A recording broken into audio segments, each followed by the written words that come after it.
Hello friend, नमस्कार। शेष classes में आप सभी का स्वागत है दोस्तों। चैनल पर पहली बार विजिट कर रहे हैं तो चैनल को सब्सक्राइब करने के साथ साथ बेल आइकन को प्रेस करना ना भूलें। दोस्तों, हिंदी जूनियर का ये पेडागोजी सेक्शन है, जिसमें दोस्तों ये पहला वीडियो लेक्चर है जिसमें हम हिंदी पेडागोजी के लगभग 550 क्वेश्चन करा रहे हैं। ठीक है दोस्तों, जो प्रीवियस क्वेश्चन है ये आपके सीटेट 2022 के एग्जाम पॉइंट ऑफ व्यू से बहुत ही ज़्यादा महत्वपूर्ण होने वाले हैं, क्योंकि जितने भी सीटेट के एग्जाम हुए अभी तक उसमें प्रीवियस ईयर क्वेश्चन का बहुत ही ज़्यादा महत्वपूर्ण रोल रहा है। ठीक है दोस्तों, तो इसीलिए हम आपके लिए ये प्रीवियस ईयर क्वेश्चन के सीरीज जो है चला रहे हैं। ठीक है दोस्तों, सीधे चलते हैं हम लोग प्रश्न की ओर, ज़्यादा देर न करते हुए। दोस्तों, वीडियो अच्छा लगेगा तो वीडियो को लाइक करिएगा और अपने दोस्तों में शेयर भी करिएगा। ठीक है, पहला प्रश्न देखिए दोस्तों क्या कह रहा है। भाषा सीखने में जो त्रुटियां होती हैं, ए उन्हें कठोरता से लेना चाहिए, बी उन्हें जल्दी से दूर किया जाना चाहिए, सी वे बच्चों की त्रुटियों की ओर संकेत करती हैं, या डी वे सीखने की प्रक्रिया और स्वाभाविक हिस्सा होती हैं जो समय के साथ दूर होने लगती हैं। बताना दोस्तों राइट आंसर कौन सा होगा। तो दोस्तों डी ऑप्शन आपका इस प्रश्न के लिए सबसे अच्छा ऑप्शन होगा। दोस्तों, भाषा सीखने की त्रुटियां सीखने की प्रक्रिया का स्वाभाविक हिस्सा होती हैं जो समय के साथ साथ दूर होने लगती हैं, क्योंकि सीखना एक सतत प्रक्रिया दोस्तों। और यह जो है बालक जितना सीखने का प्रयास करेगा उसके सीखने में त्रुटियां उतनी ही कम होती जाएंगी। ठीक है दोस्तों, इस हिसाब से डी ऑप्शन आपका इस प्रश्न के बिल्कुल राइट ऑप्शन हो जाएगा। ठीक है, चलते हैं अगले क्वेश्चन की ओर। दूसरा क्वेश्चन देखिए उसमें क्या कह रहा है। पढ़ना कौशल में सबसे ज्यादा महत्वपूर्ण है, ए शब्दों वाक्यों को शुद्ध रूप से उच्चारित करना, बी केवल अक्षर पहचान, सी तेज गति से पढ़ना, या डी शब्द शब्द शब्द भाषानुसार अर्थ ग्रहण करना। ठीक है, बताना दोस्तों राइट आंसर कौन सा होगा। दोस्तों डी ऑप्शन आपका संदर्भानुसार अर्थ ग्रहण करना, डी ऑप्शन आपका इस प्रश्न के लिए सबसे राइट ऑप्शन हो जाएगा। ठीक है दोस्तों, पठन कौशलों में तेज गति से पढ़ना, अक्षर पहचानना तथा शब्द वाक्यों को शुद्ध रूप से उच्चारित करने की अपेक्षा सबसे महत्वपूर्ण संदर्भानुसार अर्थ ग्रहण करना, डी ऑप्शन आपका बिल्कुल राइट आंसर हो जाएगा। ठीक है, चलते हैं अगले क्वेश्चन की ओर। तीसरा क्वेश्चन देखिए क्या कर रहा है। सुलेखा ने पाठ को पढ़ते हुए जीवन को जिंदगी पढ़ा। यह इस ओर संकेत करता है कि ए उसे अक्षरों की पहचान में भ्रम हो जाता है, बी उसे केवल पठन अभ्यास की बहुत आवश्यकता है, सी सुलेखा ध्यान से नहीं पढ़ती है, या डी वह अक्षर पहचान की बजाय अर्थ को समझते हुए पढ़ रही है। बताना उसका राइट आंसर कौन सा होगा। दोस्तों इसमें आपका डी ऑप्शन वह अक्षर पहचान की बजाय अर्थ को समझते हुए पढ़ रही है, डी ऑप्शन आपका इस प्रश्न के लिए सबसे अच्छा आंसर हो जाएगा। ठीक है, चलते हैं अगले क्वेश्चन की ओर। चौथा क्वेश्चन देखिए क्या कह रहा है। बच्चे भाषा सीखने की क्षमता के साथ पैदा होते हैं, मुख्यतः किसका विचार, A L S Vygotsky, B Ivan Pavlov, C Noam Chomsky, या डी जीन पियाजे। बताना उसको राइट आंसर कौन सा होगा। दोस्तों सी ऑप्शन आपका नाम चॉम्स्की जो है बिल्कुल राइट आंसर हो जाएगा इस प्रश्न के लिए। ठीक है दोस्तों, नाम चॉम्स्की के अनुसार बच्चे भाषा सीखने की क्षमता के साथ पैदा होते हैं। ठीक है, तो सी ऑप्शन आपका इस प्रश्न के लिए सबसे अच्छा ऑप्शन होगा। ठीक है, चलते हैं अगले क्वेश्चन की ओर। पांचवा क्वेश्चन देखिए क्या कह रहा है। मैंने चाट खाई और फिर मैंने हंसी, शर्मिला का यह भाषा प्रयोग मुख्यतः किस ओर संकेत करता है, ए व्याकरणिक नियमों की जानकारी ना होना, बी नियमों का अति सामान्यीकरण, सी भाषा प्रयोग में असावधानी, डी भाषा की समझ ना होना। बताना उसको राइट आंसर कौन सा होगा। तो दोस्तों ये ऑप्शन आपका व्याकरणिक नियमों की जानकारी ना होना, ये ऑप्शन आपका इस प्रश्न के लिए सबसे अच्छा ऑप्शन होगा। ठीक है, चलते हैं अगले क्वेश्चन की ओर। छठा क्वेश्चन देखिए क्या कह रहा है। लिखित कार्य की जांच में बच्चों की सहायता लेने से ए केवल पठन कौशल का अभ्यास होता है, बी बच्चे ज्यादा गलतियां ढूंढना सीख जाते हैं, सी बच्चों को दूसरों से हस्तलिखित सामग्री को पढ़ने का अवसर और अवलोकन क्षमता के विकास का अवसर मिलता है, या डी बच्चे दूसरों के विचारों से परिचित होते हैं। बताना उसको राइट आंसर कौन सा होगा। दोस्तों सी ऑप्शन आपका इस प्रश्न के लिए सबसे अच्छा ऑप्शन होगा। बच्चों को दूसरे से हस्तलिखित सामग्री को पढ़ने का अवसर और अवलोकन क्षमता के विकास का अवसर मिलता है। ठीक है, इस हिसाब से सी ऑप्शन आपका इस प्रश्न के लिए सबसे अच्छा ऑप्शन होगा। ठीक है दोस्तों, चलते हैं अगले क्वेश्चन की ओर। सातवां क्वेश्चन देखिए तो क्या कह रहा है।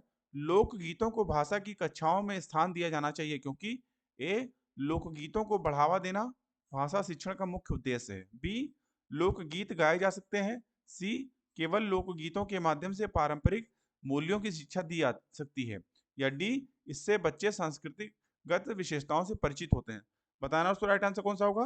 तो दोस्तों डी ऑप्शन आपका इस प्रश्न के लिए सबसे अच्छा ऑप्शन होगा, इससे बच्चे सांस्कृतिकगत विशेषताओं से परिचित होते हैं। ठीक है, तो डी ऑप्शन आपका इस प्रश्न के लिए सबसे अच्छा ऑप्शन होगा। ठीक है, चलते हैं अगले क्वेश्चन की ओर। 8वां क्वेश्चन देखिए क्या कह रहा है, पाठ पढ़कर बच्चों से प्रश्न बनवाने से ए इस बात का पता चलता है कि बच्चे प्रश्नवाचक शब्दों से परिचित हैं या नहीं, बी शिक्षक को यह जानने का अवसर मिलता है कि बच्चों ने पाठ को कितनी गहराई से समझा, सी कक्षा कार्य की अच्छी युक्ति पूरी होती है, या डी प्रश्न बनवाने की आदत का विकास होता है। बताना उसका राइट आंसर कौन सा होगा। दोस्तों बी ऑप्शन आपका इस प्रश्न के लिए सबसे अच्छा ऑप्शन होगा। पाठ पढ़कर बच्चों से प्रश्न बनवाने से शिक्षक को यह जानने का अवसर मिलता है कि बच्चों ने पाठ को कितनी गहराई से समझा अथवा नहीं। ठीक है, बी ऑप्शन आपका इस प्रश्न के लिए सबसे अच्छा ऑप्शन होगा। चलते हैं अगले क्वेश्चन की ओर।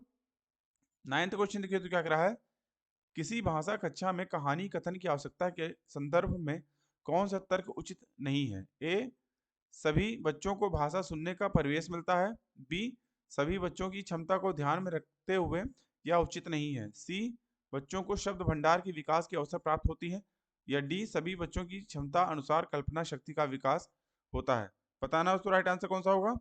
तो दोस्तों इस प्रश्न के लिए आपका डी ऑप्शन जो है सबसे सटीक आंसर होगा, सभी बच्चों की क्षमता अनुसार कल्पना शक्ति का विकास होता है। ठीक है दोस्तों, किसी भाषा कक्षा में कहानी कथन की आवश्यकता के संदर्भ में यह कहना कि सभी बच्चों की क्षमता अनुसार कल्पना शक्ति का विकास होता है उचित तर्क नहीं है, जबकि भाषा की कक्षा कहानी कथन से बच्चों के शब्द भंडार में विकास होगा तथा उन्हें भाषा सुनने के परिवेश के साथ साथ उन्हें उनकी अवलोकन क्षमता का भी विकास होगा। इस हिसाब से डी ऑप्शन आपका इस प्रश्न के लिए राइट होगा। ठीक है, चलते हैं अगले क्वेश्चन की ओर। 10th क्वेश्चन देखिए तो क्या कह रहा है, एल एस वाइगोत्स्की के अनुसार ए भाषा चिंतन को निर्धारित करती है, बी चिंतन भाषा को निर्धारित करती है, सी भाषा एवं चिंतन एक दूसरे से स्वतंत्र रूप से विकसित होते हैं, या डी भाषा एक अर्जित योग्यता है। बताना हो तो राइट आंसर कौन सा होगा। तो दोस्तों डी ऑप्शन आपका भाषा एक अर्जित योग्यता है, डी ऑप्शन आपका बिल्कुल राइट आंसर हो जाएगा इस प्रश्न के लिए। दोस्तों वाइगोत्स्की के अनुसार भाषा एक अर्जित योग्यता है। वाइगोत्स्की एक मनोवैज्ञानिक थे। उन्होंने बालक के सामाजिक विकास से संबंधित सिद्धांत का प्रतिपादन किया, जिसमें बताया गया कि बालक के विकास में समाज का योगदान है और उसमें किस प्रकार से समाज का योगदान है, किस प्रकार का परिवर्तन इससे आता है।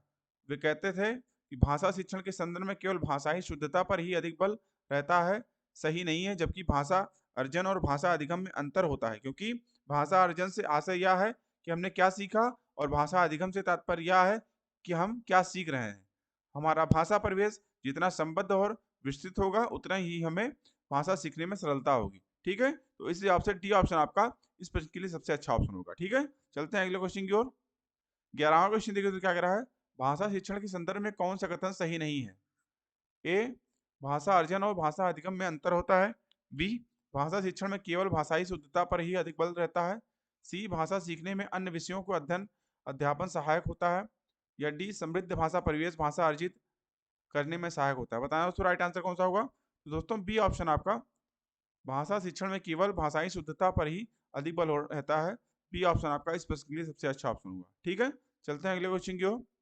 12वां क्वेश्चन देखिए तो क्या कह रहा है, एक बहुसांस्कृतिक पृष्ठभूमि वाली कक्षा में भाषा सीखने के बारे में कौन सा विचार उचित है। ए अधिकाधिक पुस्तकों का निर्माण किया जाए, बी भाषा सिखाने के लिए व्याकरणिक नियमों का और अधिकाधिक प्रयोग होना चाहिए, सी भाषा परिवेश का निर्माण किया जाए ताकि भाषा अर्जन की सहज स्थिति बन सके, या डी बच्चों में भाषा सीखने की क्षमता बलपूर्वक विकसित करनी होगी। ठीक है, बताना दोस्तों राइट आंसर कौन सा होगा। तो दोस्तों सी ऑप्शन आपका भाषा परिवेश का निर्माण किया जाए ताकि भाषा अर्जन की सहज स्थिति बन सके, सी ऑप्शन आपका इस प्रश्न के लिए सबसे अच्छा ऑप्शन होगा। ठीक है, चलते हैं अगले क्वेश्चन की ओर। 13वां क्वेश्चन देखिए तो क्या कह रहा है, स्वलीन विकार यानी आर्टिस्टिक डिसऑर्डर में बच्चा ए अपने हाथ पैर हिलाने में कठिनाई का अनुभव करता है, बी सामाजिक अंतःक्रिया और संप्रेषण में कठिनाई का अनुभव करता है, सी अक्सर खाने से मना कर देता है, डी अपने ही कार्यों में लीन रहता है। बताना तो राइट आंसर कौन सा होगा। तो दोस्तों इस प्रश्न के लिए आपका बी ऑप्शन सबसे अच्छा ऑप्शन होगा। ठीक है, सामाजिक अंतःक्रिया और संप्रेषण में कठिनाई का अनुभव करता है। ठीक है, बी ऑप्शन आपका इस प्रश्न के लिए सबसे अच्छा ऑप्शन होगा। ठीक है दोस्तों, चलते हैं अगले क्वेश्चन की ओर। 14वां क्वेश्चन देखिए क्या कह रहा है, भाषा शिक्षण का संप्रेषण परक उपागम। ए भाषिक संरचनाओं की जानकारी पर बल देता है। बी संदर्भ में भाषा प्रयोग की कुशलता पर बल देता है। सी मातृभाषा प्रयोग का निषेध करता है। डी बोलना कौशल पर बल देता है। बताना दोस्तों राइट आंसर कौन सा होगा। तो दोस्तों इस प्रश्न के लिए आपका बी ऑप्शन संदर्भ में भाषा प्रयोग की कुशलता पर बल देता है बिल्कुल राइट आंसर हो जाएगा इस प्रश्न के लिए। ठीक है, चलते हैं अगले क्वेश्चन की ओर। और दोस्तों ये इस वीडियो लेक्चर का लास्ट क्वेश्चन है। भाषा शिक्षण की कौन सी विधि मातृभाषा को मध्यस्थ बनाए बिना दूसरी भाषा को सिखाने पर बल देती है। ए द्विभाषीय विधि, बी अनुवाद विधि, सी व्याकरणीय एवं अनुवाद विधि, डी प्रत्यक्ष विधि। बताना तो राइट आंसर कौन सा होगा। दोस्तों डी ऑप्शन आपका प्रत्यक्ष विधि जो है इस प्रश्न के लिए सबसे अच्छा ऑप्शन होगा। दोस्तों भाषा शिक्षण की प्रत्यक्ष विधि मातृभाषा को मध्यस्थ बनाए बिना दूसरी भाषा को सीखने पर बल देती है और प्रत्यक्ष विधि मूर्त से अमूर्त की ओर चलती है। इस हिसाब से डी ऑप्शन आपका इस प्रश्न के लिए सबसे सटीक आंसर होगा। ठीक है, तो दोस्तों आशा करता हूँ वीडियो आपको अच्छा लगा होगा। दोस्तों वीडियो अच्छा लगा हो तो वीडियो को लाइक करिए एवं अगर आपने अभी तक हमारे चैनल को सब्सक्राइब नहीं किया है तो please subscribe my channel and press bell icon.